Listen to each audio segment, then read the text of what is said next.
नमस्कार, मैं हूं प्रदीप कुमार। आप देख रहे हैं पॉलिटिकल आइडिया। पॉलिटिकल आइडिया के आज के इस अंक में आप सभी दर्शकों का बहुत बहुत स्वागत है। मित्रों, प्रतिदिन की तरह आज भी जब से राहुल गांधी की ये वोटर अधिकार यात्रा की शुरुआत हुई बिहार में 17 अगस्त से ही हम प्रतिदिन आपके लिए उन विधानसभा क्षेत्रों का राजनीतिक समीकरण, उसका राजनीतिक इतिहास लेकर आपके समक्ष आते रहे हैं, जिन क्षेत्रों से होकर राहुल गांधी की वोटर अधिकार यात्रा गुजरती है। राहुल गांधी के साथ तेजस्वी यादव, पूरा महागठबंधन उनके साथ है, पूरा इंडिया अलायंस कह लीजिए। इस यात्रा में बारी बारी से प्रियंका गांधी, रेवंत रेड्डी जो तेलंगाना के मुख्यमंत्री हैं, तमिलनाडु के मुख्यमंत्री MK स्टालिन लगातार शामिल होते रहे हैं। कन्हैया कुमार पप्पू यादव भी अलग अलग स्थानों पर अपनी भूमिका का निर्वाह करते दिखे हैं।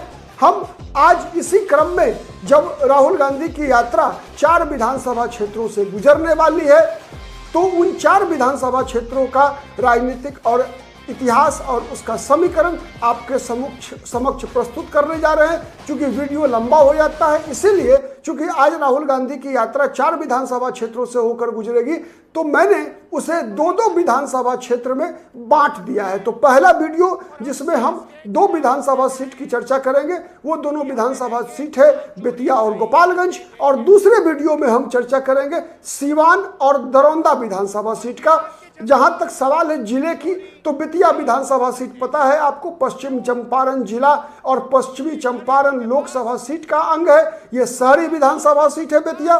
गोपालगंज जिले का है। सीवान जिले में, और सीवान जिले का 2 विधानसभा सीट है जहां से आज ये यात्रा गुजरने वाली है। गोपालगंज और पश्चिम चंपारण में एक एक विधानसभा सीट को कवर करेगी, दोनों शहरी विधानसभा सीट। ठीक है, तो सबसे पहले हम शुरुआत करते हैं बेतिया विधानसभा सीट से। मित्रों, बेतिया विधानसभा सीट एक ऐसा विधानसभा सीट है जहां पर कि 1985 के बाद 2015 में, मतलब एकदम आप कह लीजिए कि 30 वर्षों के बाद 2015 में कांग्रेस पार्टी ने जीतने में इस सीट को कामयाबी पाई थी। 1985 के बाद से 90 से लगातार कांग्रेस ये सीट हारती रही थी। 2020 में भी हार गई। उसके कई कारण रहे। तो सबसे पहले इस गढ़ को तोड़ा था बीजेपी की टिकट पर मदन जायसवाल ने। डॉक्टर मदन जायसवाल जो वर्तमान में बेतिया के सांसद हैं, उनके पिता डॉक्टर मदन जायसवाल ने 1990 में कांग्रेस के वर्चस्व को वहां तोड़ा था। उसके बाद से 95 में लेकिन वो हार गए। 1995 के चुनाव में 90 जीते, लेकिन 1995 में वो चुनाव हार गए जनता दल के बीरबल यादव के हाथों। ठीक है, फिर 2000 में जो वर्तमान विधायक है, जो उप मुख्यमंत्री है रेणु देवी ने अपना विजय पताका फिर से फहराया। हारी हुई सीट 1995 में राजद के कब्जे में चली गई थी, उसको वापस लेकर आई रेणु देवी, जो वर्तमान में पशुपालन मंत्री भी है बिहार सरकार में, और एक बुजुर्ग नेता के रूप में भारतीय जनता पार्टी में उनकी पहचान है। बड़ा कद है, बेतिया से लगातार जीतती आ रही है। बीच में 2000 से लेकर 2020 तक के विधानसभा चुनाव में, जो 2005 में 2 विधानसभा चुनाव, 3 हो गया, 10, 15, 20, 6 में एक विधानसभा चुनाव 2015 में वो हारी। मदन मोहन तिवारी कांग्रेस के उम्मीदवार ने उनको हराया। तो ये वहां का एक तरह से कह सकते हैं इतिहास है। 2020 के विधानसभा चुनाव में बीजेपी की रेणु देवी को मिला था 84,496 वोट। ठीक है, और उन्होंने कांग्रेस के मदन मोहन तिवारी को 18,079 वोट से हराने में कामयाबी पाई थी। मार्जिन जो वोट मिला था मदन मोहन तिवारी को, पूर्व विधायक मदन मोहन तिवारी को 66,417। यही मदन मोहन तिवारी जो इस बार 2024 के लोकसभा चुनाव में बीजेपी के उम्मीदवार डॉक्टर संजय जायसवाल के खिलाफ चुनाव लड़ रहे थे और उनकी हार हुई। 2015 में मैंने बताया कि मदन मोहन तिवारी को 66,786 वोट मिला था। इन्होंने बीजेपी की रेणु देवी को मात्र 2320 वोट से हराने में कामयाबी पाई थी। रेणु देवी को 64,466 वोट मिला था। 2010 में बीजेपी की रेणु देवी को 42,010 वोट मिला था, और इन्होंने निर्दलीय उम्मीदवार एक अनिल झा, जो कि बीजेपी के ही बागी थे, बीजेपी के ही कार्यकर्ता थे, बागी थे, बीजेपी के जिलाध्यक्ष भी रहे थे, तो उन्हीं अनिल झा को रेणु देवी ने हराया था। अनिल झा को मिला था मात्र 13,221 वोट, और 28,789 वोट के बड़े मार्जिन से रेणु देवी ने उनको हराया था। कांग्रेस के मदन मोहन तिवारी को इस बार 12,499 वोट मिला था और 2010 में ये तीसरे नंबर पर रहे थे। अब अगर हम 2025 के विधानसभा चुनाव की बात करें, मैंने एक अन्य वीडियो में कहा कि रेणु देवी की टिकट कटने की पूरी संभावना है। और रेणु देवी की टिकट कटने में जो कारण कई है, उसमें एक कारण है उम्र का, दूसरा कारण है कई प्रकार के आरोप भी हैं उन पर, परिवारवाद का आरोप है, कई कुछ हल्के फुल्के भ्रष्टाचार का भी आरोप है, और ज़्यादा बदनामी है उनके अपने रिश्तेदारों के कारण। ठीक है, और जिन रिश्तेदारों के कारण वो बदनाम हो रही है, वो रिश्तेदार भी इस बार उनका पत्ता साफ करने में लगे हुए हैं। ऐसी जानकारी मिल रही है कि रेणु देवी का भतीजा राहुल कुमार ही उनके खिलाफ साजिश कर रहा है और लगातार बीजेपी के हायरार्की में ये प्रचार कर रहा है कि अब तो वो बूढ़ा गई है, अब तो वो चल नहीं पाती है, उठ नहीं पाती है, विधायकी करने की स्थिति में नहीं है। तो राहुल कुमार भी एक दावेदार है। और अभी एक ताज़ा मामला ये है कि रेणु देवी ने जब बीजेपी के प्रदेश अध्यक्ष दिलीप जायसवाल और मंगल पांडे के खिलाफ प्रशांत किशोर ने मोर्चा खोला, तो रेणु देवी ने भी कुछ बयान दिया। और ऐसा कहा जा रहा है कि रेणु देवी को प्रशांत किशोर की एक घुड़की ने बयान वापस लेने पर मजबूर कर दिया। प्रशांत किशोर ने कहा कि मैं आपका भी भांडा फोड़ने वाला हूं, इसी से डरकर अपना किया गया पोस्ट वापस ले लिया सोशल मीडिया से रेणु देवी ने। ये एक विशेष बात मैं बता रहा हूँ, ये भी एक कारण है, चूंकि कई भ्रष्टाचार के आरोप रेणु देवी पर लगे हैं और उनका जो भतीजा है राहुल कुमार, वो स्वयं भी, और ज्यादा बदनामी मुझे लगता है राहुल कुमार के कारण भी है, जैसे हमारे पास सूचना आती है। ठीक है, तो ये जमीन पर कब्जा करना, इस प्रकार के काम में व्यस्त जो है ये बुआ और भतीजा का मामला चल रहा है, वो भी है। और बीजेपी से भी यहाँ पर गंभीर दावेदार के रूप में बीजेपी के पूर्व जिला अध्यक्ष दीपेंद्र सर्राफ, साफ सुथरा छवि है, युवा नेता है। ठीक है, तो इनकी भी दावेदारी जो है वहां बेतिया विधानसभा सीट से है। साथ ही वहां पर जो बेतिया के मेयर हैं, ठीक है, उन्होंने भी, उनके पति रोहित सिकारिया, उन्होंने भी बीजेपी से दावा ठोका है। लेकिन एक बात जो सुनने में आ रहा है कि रोहित सिकारिया एक तरफ बीजेपी में भी लॉबिंग कर रहे हैं अपना, और वहीं दूसरी तरफ कांग्रेस और आरजेडी में भी अपना लॉबिंग कर रहे हैं कि जहां से मौका मिले, या तो बीजेपी से मौका मिले तब भी ठीक, और नहीं तो कांग्रेस से भी मौका मिले या आरजेडी से, किसी भी पार्टी से टिकट मिले लेकिन चुनाव लड़ लें। ये रोहित सिकारिया का स्ट्रेटजी चल रहा है। वहीं कांग्रेस में एक और उम्मीदवार जो गंभीर उम्मीदवार हैं, वहां मदन मोहन तिवारी को लगातार चुनौती दे रहे हैं, वो है इरशाद हुसैन। ठीक है, मोहम्मद इरशाद हुसैन, ठीक है, इरशाद हुसैन या इरशाद अंसारी है, जो बगहा से पहले पूर्व प्रत्याशी रहे हैं कांग्रेस पार्टी के टिकट पर। ठीक है, तो वो भी एक मजबूत दावा ठोक रहे हैं वहां बेतिया विधानसभा सीट से, और वो भी मदन मोहन तिवारी के लिए चुनौती बनकर खड़े हैं। अब सबसे पहले तो पार्टियां फैसला कर ले टिकट का, उसके बाद जनता फैसला करेगी, और देखना है जनता का फैसला क्या होता है। तो ये रहा बेतिया के विधानसभा सीट का समीकरण। अब हम चलते हैं गोपालगंज।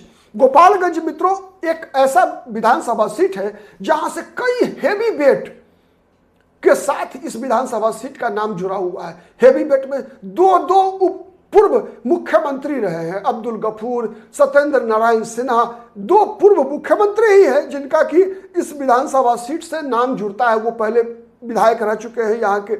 उसके बाद पूर्व केंद्रीय मंत्री रामदुलारी सिन्हा, ठीक है, उनका भी संबंध रहा है, यहाँ से चुनाव जीत चुकी हैं गोपालगंज विधानसभा सीट से। उसके अलावा काली पांडे, ठीक है, जो जिनकी अभी कुछ दिन पहले निधन हो गया है, बाहुबली विधायक सांसद के रूप में जाने जाते हैं, निर्दलीय चुनाव जीते थे लोकसभा चुनाव 1984 में, जब इंदिरा गांधी के पक्ष में सहानुभूति का लहर चल रहा था। उस दौर में काली पांडे ने निर्दलीय चुनाव जीता था। तो ये बाहुबली काली पांडे भी यहाँ से विधायक रह चुके हैं। ठीक है, तो ये इस विधानसभा सीट का एक इतिहास है कि कई हेवी वेट्स यहाँ से चुनाव लड़े हैं। साधु यादव, अगर वर्तमान समय में देखें तो साधु यादव लगभग एक बार जीते हैं, लेकिन लड़े हैं 4-5 चुनाव लड़े हैं। ठीक है, अब देखते हैं कि 2025 में क्या होता है। 2025 जहाँ तक बात है यहाँ पर कि कांग्रेस की, तो कांग्रेस 1972 के बाद कभी भी चुनाव नहीं जीत पाई। 1972 से कांग्रेस कभी चुनाव नहीं जीत पाई है। इस विधानसभा सीट से भी बात जब हम करते हैं 90 से, चूंकि हम 90 से बात बिहार की बने हर विधानसभा सीट का इतिहास जानने का प्रयास इसलिए करते हैं कि 90 एक वो वर्ष है जब बिहार की राजनीति में एक कह सकते हैं 360 डिग्री का परिवर्तन आया था मंडल और मंदिर की राजनीति के कारण, जिस कारण से कांग्रेस का महत्व बिहार की राजनीति में घट गया था। ठीक है, तो 90 में जनता दल की टिकट पर यहां से सुरेंद्र सिंह चुनाव जीते थे। 1995 में जनता दल के ही उम्मीदवार के रूप में राम अवतार चुनाव जीतने में कामयाब हुए थे। 95 में 2000 में राष्ट्रीय जनता दल की टिकट पर अनिरुद्ध प्रसाद यादव, राबड़ी देवी के भाई उर्फ साधु यादव, चुनाव जीतने में कामयाब रहे थे। 2005 के फरवरी में आरजेडी के टिकट पर 2005 के फरवरी में बसपा की टिकट पर रियाजुल हक राजू ये चुनाव जीते थे। फिर 2005 से लेकर 2005 अक्टूबर से लेकर अब तक उस विधानसभा सीट पर भी भारतीय जनता पार्टी का लगातार कब्जा है। मार्जिन भले ही घटता बढ़ता रहता है, लेकिन बीजेपी ही चुनाव जीती है 2005 के अक्टूबर से लेकर अब तक।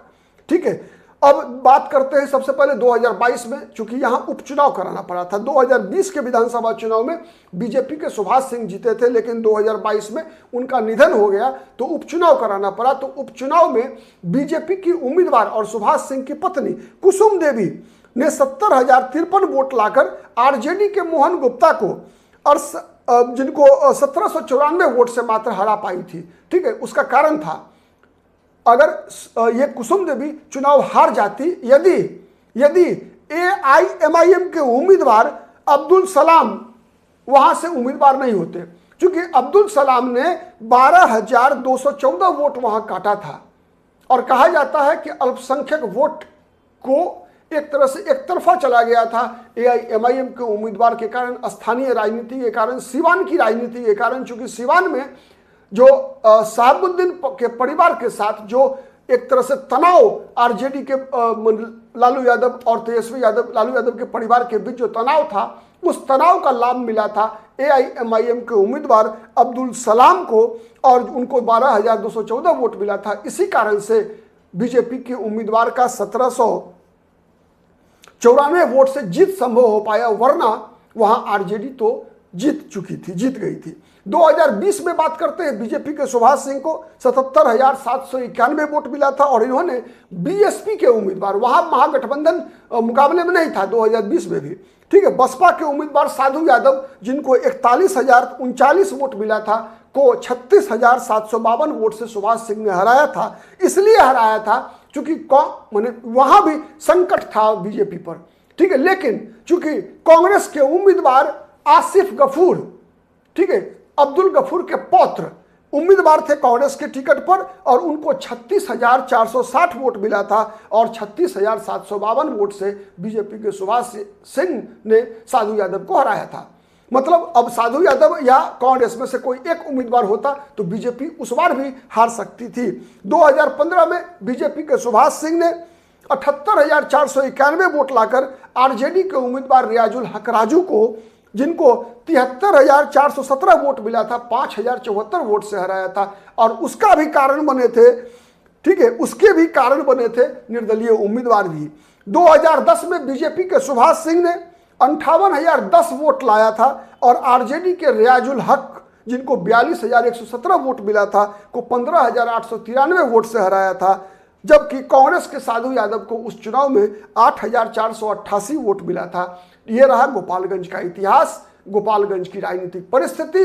अनुमान ऐसा है कि साधु यादव फिर एक बार चुनाव लड़ने जा रहे हैं, लेकिन उम्मीद यह भी है कि महागठबंधन से उनको टिकट नहीं मिलेगा। यह भी तय है, लालू यादव के परिवार के साथ उनकी जो इस प्रकार की परिस्थिति है, उसमें महागठबंधन से टिकट मिलना लगभग मुश्किल है। न तो कांग्रेस किसे देती है? संभावना जताई जा रही है कि आसिफ गफूर ही फिर से एक बार उम्मीदवार हो सकते हैं। और भारतीय जनता पार्टी में भी ये विचार जोरों से चल रहा है कि भारतीय जनता पार्टी भी उम्मीदवार बदलेगी, ऐसा संकेत मिल रहा है। अब बीजेपी में कई दावेदार हैं, देखना है बीजेपी किसे टिकट देती है। तो ये रहा 2 विधानसभा क्षेत्र का विश्लेषण। हम अगले वीडियो में 2 और विधानसभा सीट का विश्लेषण करेंगे, जहां से होकर आज राहुल गांधी की ये वोटर अधिकार यात्रा गुजरने वाली है। वो विधानसभा सीट है सीवान और दरौंदा, दोनों विधानसभा सीट सीवान जिले का है। इस वीडियो में इतना ही। नमस्कार, जय हिंद, जय भारत।